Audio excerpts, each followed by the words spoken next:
Working full-time and studying for Singapore's toughest REX exam, feeling completely overwhelmed? Hello guys, welcome back to my channel. I'm Yong Guan and this is part 1 of my new series, Conquer the REX exam, where I guide full-time working adults and students like yourself in Singapore to pass one of the toughest professional exams out there. I personally passed the REX exam in just 2 attempts while working full-time as a software engineer, and I'm currently waiting to be a licensed real estate agent. I know exactly what it takes: the time stress, the content overload, and the mental exhaustion. So this video is packed with 7 foundation tips that actually work, not fluff. These are real strategies I use to pass, and they have helped many others do the same. So if you like such content on practical RES strategies, Singapore real estate insights, hit that like, subscribe, and ring the notification bell so you don't miss the next part of this series. Okay, now that we're all on board, let's zoom out a bit and understand what this RES exam really look like. So here's the breakdown. Each paper is split into 2 parts. Section A, 60 MCQ, 1 mark each. Section B, case study based MCQs, 2 marks each. This exam isn't just tough, it's designed to test your application skills, not just memorization. In fact, it's common to fail on your first try if you don't have a smart game plan.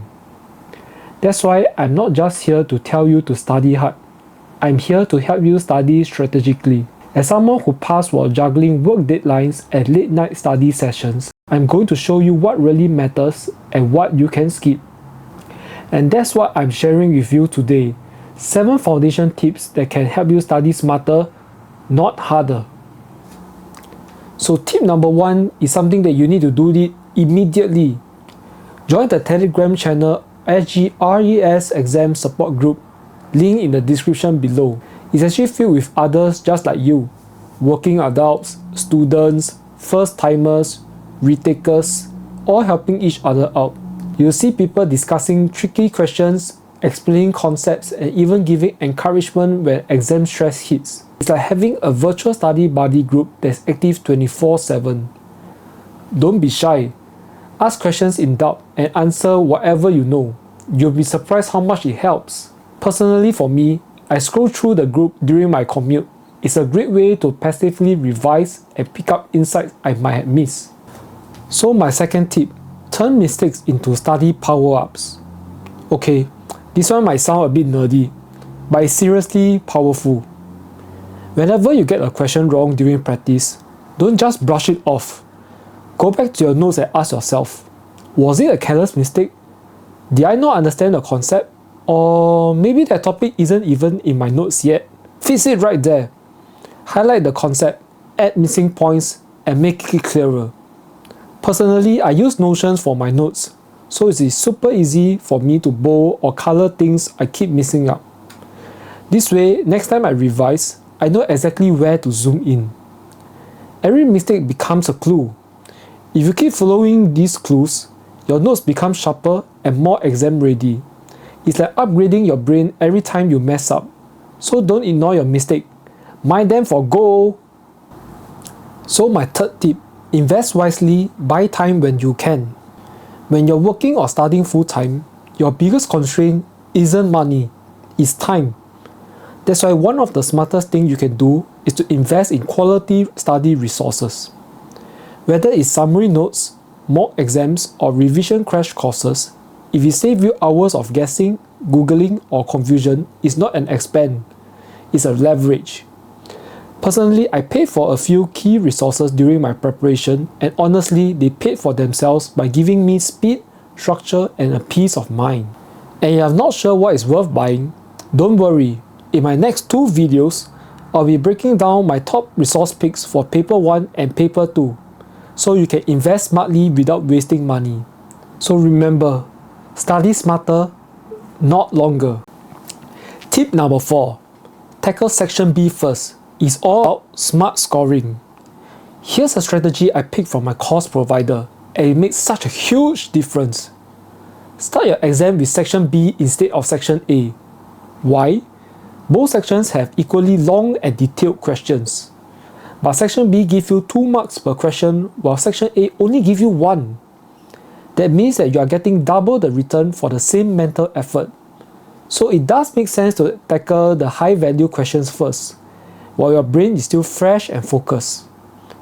And don't wait until the exam day to try this. Make it a habit during your mock paper practice. Always begin with section B. You'll build the right pacing, sharpen your focus, and train your brain to prioritize what matters most. The RES exam isn't just about what you know, it's about how smart you play the game. This is one of the simplest ways to gain scoring edge right from the start. Tip number 5 is all about managing your time like a pro. You've got 2.5 hours to complete the paper, so think of it like this. Spend no more than 1.5 minutes for each section A questions and 3 minutes for section B. Simple? But in the heat of an exam, time flies so quickly. I'm sure some of you out there are guilty of not completing the paper on time, right? So that's why you need to watch the clock while doing the paper. By the first hour, you should have already completed section B. By the second hour, you should have already been at question 40. And here's a big one. If a question is dragging you down, circle the number on your number sheet and skip it. Don't get stuck. Move on and come back later. That's how you avoid a last minute panic rush. Every minute counts. And here's how it can make or break your RES result. So tip number 6, don't just read. Scan it with purpose. RES question can be so long. Sometimes it takes a full paragraph just to ask one thing. So your goal, zoom in fast on the parts that actually matter. While reading, underline keywords that is related to concept that you have studied before, like option to purchase, joint tenancy, or counter offer. These clues tell your brain where to focus at. One bonus tip, if a concept immediately comes to your mind, jot down 1-2 word note beside that question. It's like leaving yourself a breadcrumb trail straight to the answer. This strategy keeps your brain alert, cut down on careless mistakes, and save a lot of time, especially when you're tired or doubting yourself in this long paper. Remember, you're not reading just for fun. You're scanning for clues, like a detective solving a case. Finally, here's the part of the RES journey no one talks about. Booking the exam can be just as intense as the exam itself. Slots open at 9 AM sharp and then vanish so fast. You make one mistake and you are going to wait for 3 to 4 months to try again. So here is how to beat the system. Open the booking site early. Try and use computer or laptop.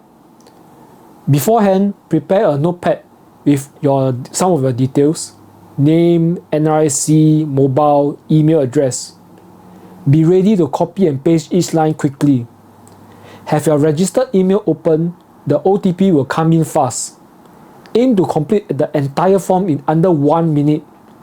Treat it like a speed round or booking a Taylor Swift concert, because the system won't wait for you. This one move could mean the difference between staying on track or falling months behind. So those are my 7 foundation tips for tackling the RES exam while doing full time. From smart time management to knowing when to invest and how to book your exam quickly. Now I want to hear it from you. Which of these 7 tips do you find most helpful and which are you going to apply for an upcoming RES exam? Drop in the comments below. Join my Telegram group Smart Level Network so you can get property insights from me. Link in the description below. So this is just the beginning, the foundational mindset and tactics. In part 2, we will get laser focus on paper 1 strategies and I will show you what I wish I knew earlier. You're not in this alone. I'm here to help you through this.